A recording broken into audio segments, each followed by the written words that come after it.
Hey guys, so we just got back from Kentucky. Yes, and we had a good. phenomenal time, and we were just sitting here in the car, kind of talking about what's going on in the world and in the economy. And Keita was talking about like what her mom was telling her about 5 cents like some years ago. It was amazing to hear. She used to say like her mom back in the day, 5 cents would give you a whole lot of something, and we're sitting here like 5 cents today would give you a whole lot of nothing. And it's amazing. You all think about it.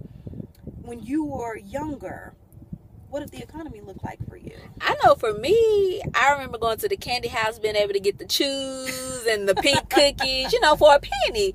And then all of a sudden, she went up to 5 cents. Come on. What about gas prices? Gas prices. When I first got my car in 2001, $10 could fill me all the way up. Now $10 will get me a fourth of a fourth of a tank. You up the street. Like, it's but ridiculous. You know what? A lot of people really don't research why. What causes that? We see inflation. We know of the word inflation. We see gas prices going up. We see the cost of living going up.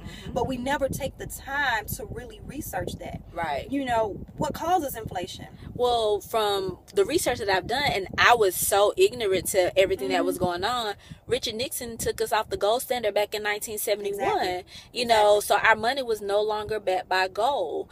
And so even with that, the reality is we have just a currency. So the government tomorrow could decide to say, we don't want to use this currency anymore. Wow. What do you have? But we have already lost 98% of our purchasing power. And it was just 80% lost about 4 or 5 years ago. Exactly. So, I mean, that speaks volumes. It really does. It really does. But you're not the only person that's ignorant to it. A lot of people, are not even prepared for if something like that was to happen and our dollar goes back to its true purchasing power, which is at 0%. Right. So we need to make sure that we, are saving in other precious metals so we can, have something to hedge against inflation. And you can't even save like the traditional way in savings accounts because you only get like 1 to 2%. And that's not even enough to keep up with inflation, which is about 11%. Exactly. So you have to do things a way that is not conventional. And a lot of times because of fear, we won't go out and research and see what's going on in the world so that we can protect ourselves. Exactly. It's time out for that. It's time for us to get ourselves educated on what's going on in the world, because the reality... Go ahead. I'm saying the reality is what's going on in the world affects us, whether we want to accept it and believe it or not. The thing is, we really need to change the way we see money. Right.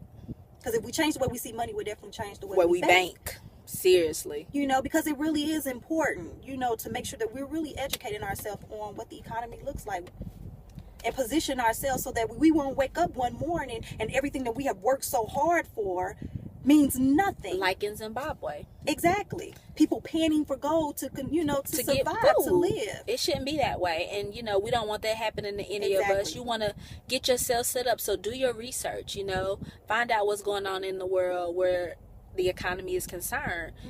Don't sit back and just choose not to know. You don't want to do that. That's the least you want to. That's the last thing you want to do. Seriously. That's the last thing you want to do. So, we love you guys. Peace out. Do your research. Hit us up. We'd love to talk to you. Get you guys started on your savings account. All right. Peace out. God bless.